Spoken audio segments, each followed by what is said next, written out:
नमस्कार, स्वागत है आपका एमपी तक पर। मैं हूं रवीशपाल सिंह। मध्य प्रदेश के कृषि मंत्री कमल पटेल को लगता है कि टंट्या मामा, जो कि आदिवासियों के लिए जननायक के तौर पर जाने जाते हैं, भगवान मानते हैं जिन्हें आदिवासी, वो पुनर्जन्म ले चुके हैं।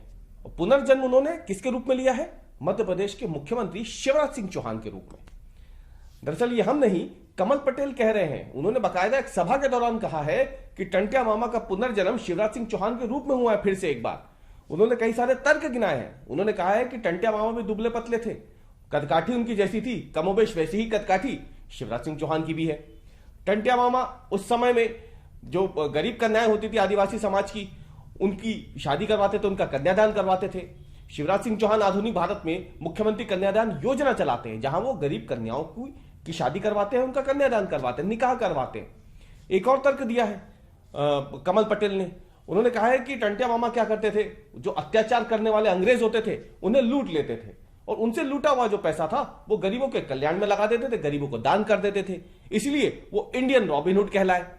लेकिन शिवराज सिंह चौहान की तुलना भी उन्होंने यहां की। उन्होंने कहा है कि शिवराज सिंह चौहान लूटते तो नहीं है, लेकिन वो सक्षम लोगों पर टैक्स लगा देते हैं, और उस टैक्स से जो पैसा मिलता है, जो राजस्व मिलता है, उससे गरीबों के लिए कल्याणकारी योजनाएं बनाते हैं।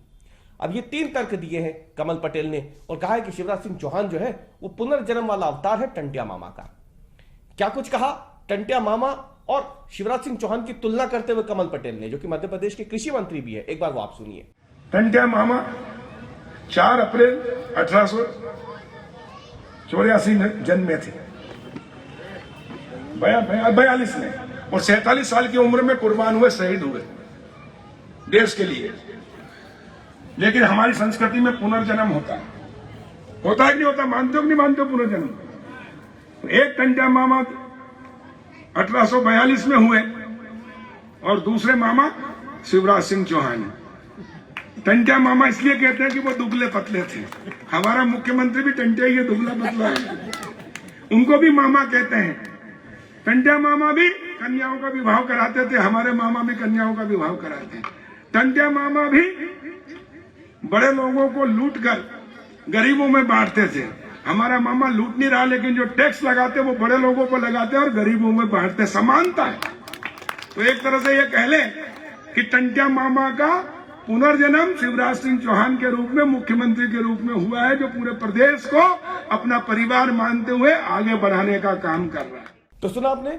दरअसल कृषि मंत्री ने ये तमाम बातें कही उस गौरव यात्रा के दौरान, जो गौरव यात्रा 4 दिसंबर को खत्म होगी पाताल पानी में जाके। पाताल पानी जहां पे टंट्या मामा की समाधि भी है। शिवराज सिंह चौहान की सरकार 4 दिसंबर को वहां एक बड़ा आयोजन भी करने जा रही है, क्योंकि शिवराज सिंह चौहान की भारतीय जनता पार्टी वाली सरकार हो या फिर कांग्रेस पूरी पार्टी रही हो, इन दिनों दोनों ही राजनीतिक दलों में खींचतान है इस बात को लेकर के कि आदिवासियों का ज्यादा हितैषी कौन रहता है। इसी दौरान टंट्या मामा की तुलना कर दी शिवराज सिंह चौहान से कमल पटेल ने, लेकिन कांग्रेस ने अब इस पर सवाल खड़ा किया है। कांग्रेस प्रवक्ता नरेंद्र सलूजा ने इसे टंट्या मामा का अपमान बताया है। उन्होंने ट्वीट किया है। क्या ट्वीट किया उन्होंने, वो भी अगर आप देखें तो इस स्क्रीन पे आप दिख रहा होगा कि बाकायदा नरेंद्र सलूजा ने जो ट्वीट किया उसमें उन्होंने लिखा है कि आदिवासी वर्ग के महानायक टंट्या मामा की तुलना शिवराज सिंह चौहान से करना ये कृषि मंत्री का बेतुका बोल है। एक तरीके से टंट्या मामा को कमल पटेल लुटेरा बता रहे हैं। शिवराज सिंह चौहान बड़े लोगों पर टैक्स लगाते हैं, ये समानता कैसे हुई? एक महानायक से शिवराज सिंह चौहान की तुलना गलत है। कमल पटेल का बयान टंट्या मामा का अपमान है, और कमल पटेल के साथ साथ पूरी भारतीय जनता पार्टी को इसके लिए माफी मांगनी चाहिए। ये ट्वीट आपने देखा, नरेंद्र सलूजा ये ट्वीट कर रहे हैं कांग्रेस पार्टी की तरफ से। अब कांग्रेस पार्टी और भारतीय जनता पार्टी दोनों में क्यों होड़ लगी है हितैषी बनने की आदिवासियों समाज के, वो हम आपको बताते हैं। दरअसल मध्य प्रदेश में 47 से ज्यादा ऐसी सीटें हैं जहां पर आदिवासी वर्ग तय करता है कि विधायक कौन बनेगा। 2023 में विधानसभा चुनाव होने हैं मध्य प्रदेश में। जाहिर सी बात है 2013 में इन 47 में से ज्यादातर सीटों पर भारतीय जनता पार्टी का कब्जा था, लेकिन 2018 में बाजी पलटी और कांग्रेस ने इन 47 में से ज्यादातर सीटों पर जीत हासिल की।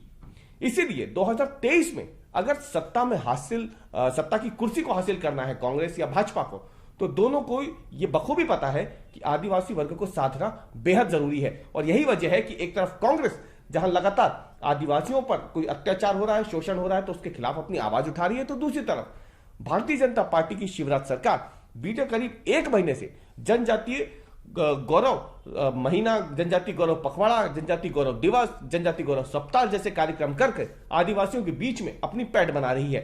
यही नहीं, इंदौर की कई जगहें ऐसी है जिसका नामकरण टंटिया मामा के नाम पर कर दिया गया है और 4 दिसंबर को आधिकारिक रूप से नामकरण हो भी जाएगा, जिसमें से एक पाताल पानी का रेलवे स्टेशन है। दूसरी तरफ गोंड, अंतिम जो गोंड महिला शासक रही थी रानी कमलापति, उनके नाम पर बाकायदा मध्य प्रदेश का हबीबगंज रेलवे स्टेशन कर दिया गया है। कुल मिलाकर के कांग्रेस हो या भाजपा, दोनों एक तरीके से आदिवासी वर्ग के हितैषी बनने की पुरजोर कोशिश में लगे हैं। देखना यह है कि 2023 के विधानसभा चुनाव में इनमें से कौन आदिवासी वर्ग का वोट बड़ी संख्या में हासिल करने में सफल हो पाता है।